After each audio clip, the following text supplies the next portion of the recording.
Tapos next question is, since ayaw niyong mag-mention ng kung sino mananalo, sino dun sa mga natanggal ang do you think nakahina-hinayan talaga na naalis?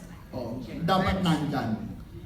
Ako doon sa unang question, yung most endearing, siguro yung ang pinaka-endearing para sa akin, yung lahat ng imperfections namin, minahal namin sa isa't isa. Hindi lang yung minahal namin dahil hindi lang yung magagandang at positibong ugali namin ang nagustuhan namin, kundi yung buong buo, yung pinaka-strength at pinaka-weakness namin lahat, tinanggap namin at buo yun namin minamahal at para talaga kaming pamilya, yun na yun. Parang sa loob ng matagal na panahon na magkakasama kami, hindi na kami nabibigla sa mga inaarte namin, pati yung mga arte namin, hinahanap-hanap na namin sa isa't isa. Mahal namin ang isa't isa ng buong buo. Yun po yun. Tapos dun sa mga pinanghihinayang, actually hindi pa naman ako nangihinayang kasi nandiyan pa naman silang lahat, lalaban pa silang lahat sa mga susunod na araw. Pero favorite ko talaga yung dalawang senior citizen. Si Lolo si Tatay Junicio at saka yung isa, si Tatay Antonio. Ay, Dominador pala. Tatay Junicio. Daddy D. Daddy Dominador. Kapatid ko ni Nanay Junicia yan. Si Lolo Antonio sa Balga. Sobrang paborito mo nga, no? Paborito ko. Si Miss si Chang Ami, endearing. Sige Ann, go ahead. Sige yan naman. Endearing Si sa Ann. mga co-hosts. Copy-paste ako ng kay Vice. Ganun-ganon. Oo. Hindi, totoo naman kasi. Parang what you see is what you get. How we are live is exactly how we are off-air, pero times 10 pa ng konti. Yung parang... Hindi kasi kami sanitized pag walang camera, kaya mas masaya kami. Sa pang-IG stories. Pang-IG stories yung nakikita nyo. And I think that's cute because we're really like brothers and sisters. Kahit na pag nagkaaway-away or nagkakabati, nagkakaasaran.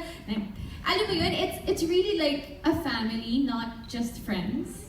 We've become family, di ba? From friends, barkada, we've become a family. About my favorites naman, na nawala, Jex talaga was one of my favorites. Jex De Castro and Daddy D. Daddy D. Isa sa mga favorites ko din yun. But he gave his best naman. Both of them gave their best naman nung Rest Back. Restlock, yeah. Kay, Kareel, endearing quality sa mga co-hosts. Madami talaga. Si Tita Ami kasi tita ko talaga to. So lumaki ako na nagsishare kami ng, pwede ba sabihin? Arenola. Scholar Red. So natutulog ako sa bahay nila ng bata ako. Lalo na pag may kudeta. At pag may mga ganun may mga events na talaga ako natutulog. Siksikan kami sa kwarto nila. So now that she's here, pag lalo na on days na medyo, alam mo yun, days na malungkot ka, it's so nice to have a relative talaga around and somebody with such wisdom.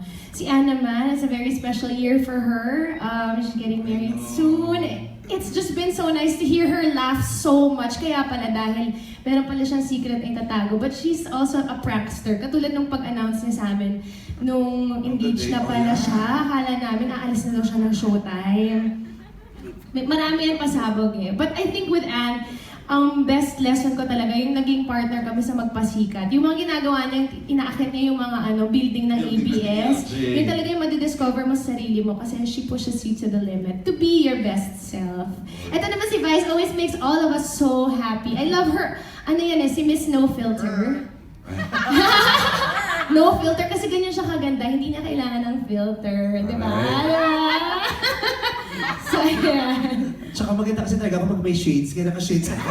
Diba? Ang ganda mo doon. And of course, si Ryan, kasi mahilig ako ngayon sa K-drama. Ang hot ni Ryan. Oh my God! Just now. Diba? Ang hot ni Ryan. And of course, si Jugi. Ito naman, si Jugi is the pinaka-businessman sa aming lahat. Oh. He's very sweet. Alam nyo, He's the richest. He'll really help you with your music. Palagi ako nagigig sa Route 196, kaya please support his business. Kasi sinusuportahan din niya ang local acts. Okay. So yung baka hindi alam ng mga tao. Yeah, I love all of them completely and totally. Okay.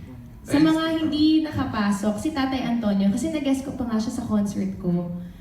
Sobrang love na love ko siya. Oo. And I'm sure naman, marami naman siya talagang fans. So magkakaroon pa rin siya ng career. Alright. thank you. Okay, Jukes, endearing qualities ng co-hosts. Yung alam mo yung mga magkakapatid na kahit hindi mag-usap, tapos magkita kayo after ilang taon, pero ganun pa rin yung samahan nyo. Parang nandun na kami sa point na yun. So yun yung bonding ng buong Showtime family. Yung paborito ko naman na singers na natanggal si Jex and si Tatay Antonio Sabalza. Alright, thank you, Jukes. And Ryan, sino pinaka-love mo? Sino yung mga minahal mo ditong yung mga co-host mo? Siyempre, sa lahat po, sobrang close kami. Siyempre, alam naman lahat, buong Pilipinas, tsaka alam naman ng mga lahat na host na special na puso kay Mami. Siyempre, siya yung bata pa ako na inaalagaan niya ako, binibigay. Lahat ng, sobrang kami close kasi lahat ng love life niya, ako lang alam nito sa buong Pilipinas. Talaga ba? Share naman. Pero halos lahat. Ngayon, siya sabi ko totoo kasi dati pag lumalabas kami ng mami ko, mga gwapo, talaga promise na ako nga na-shock eh. Lahat ng gusto kayo namin, nagwapo talaga. Tapos ngayon, nagugulat ako kasi last week lumabas kami ng mami ko, mga foreigner, pogi, lumalapit. Hi, bye. Kasi sinishare mo sa press yung mga Hindi, gusto ko. Foreigner ka din ah. Hindi, gusto ko mami, gano'n. Tsaka, iba naman talaga puso ko kay Vice Ganda kasi grabe, ang laki ng utang na loob, tsaka buong family. Tsaka tinawag sa akin na hanggang ngayong mami niya, Lola, tinatawag niya sa akin, Apo. Tapos yung lolo ng... Ampon? Ano? Apo. Apo. Apo. Kaya iba naman puso ko kay Vice. Alam naman lahat ng Showtime mo tsaka staff. Pero siyempre, special na special ko din Ate Ann, Ate Karin, Chang, sila Jokes, Jong, Kuya ayan, Jokes, Kuya oo. Teddy, Kuya Jong, lahat, Kuya Bo. Special pare-pareho. Lahat sila special talaga para sa akin. Kasi ako yung pinakabunso, kaya pinakabata. Seryoso? Hindi alata, pero sobrang mahal ko talaga Showtime family. Pagkatapos ng PBB ko, ito yung talaga Bunso ka. kaya unang pamilya, kaya sobrang sarap talaga. Tsaka tawang-tawa ko pag si Mami nagpapatawa sa taong natangalan. Dapat lang naman matawa ka kung nagpapatawa Kaya ka. sobrang ko tawang-tawa eh. Kahit talaga araw-araw ko siya kita, panuri, pero talaga tawang-tawa pa rin. Kotang-kota si mami mo ngayon sa'yo. Saka proud kami sa'yo dahil Magkano? sa my ex and wife. Thank you so much. Yes, congrats, Ryan. 400 million na. Thank you po. Okay. May gusto kang Thank you, makabalik. Sir Mario. Salamat po. Hindi pa yata tapos ito, Mario. Ay, ako pala. Tsaka Ami. Ay, ako naman ay dumating sa Showtime family na... Anong year ito, Tito Ami? Last year, one Last year year ba na yan? ako. Oo, last Okay. year, 1 year. So, ang bilis ng panahon, sobrang thankful ako kasi ginawa nilang napakadali para sa akin yung pagpasok ko sa programa. Alam mo, ang trato ko sa bawat isa sa kanila, sabi ko, mabuti na lang din, may 3 na akong anak. Kasi para ko rin silang mga anak. Alam mo naman, pag may anak ka, di ba? Siyempre, iba-iba yung personality, iba-iba yung mga moods, iba-iba yung gusto, kumbaga sa pagkain. Alam ko na kung sino yung maharot, magulo. At Ayan, saka, nakikita na namin. Oo, nakikita naman natin, di ba? Yung mabait. Kung sino ang mabait, kung sino ang matakaw, yung mga ganyan. So, Ako po pinakamabait in person. Oo. Vice? Actually, Pinakakuripot din. hindi naman galanti rin si ate, di ba?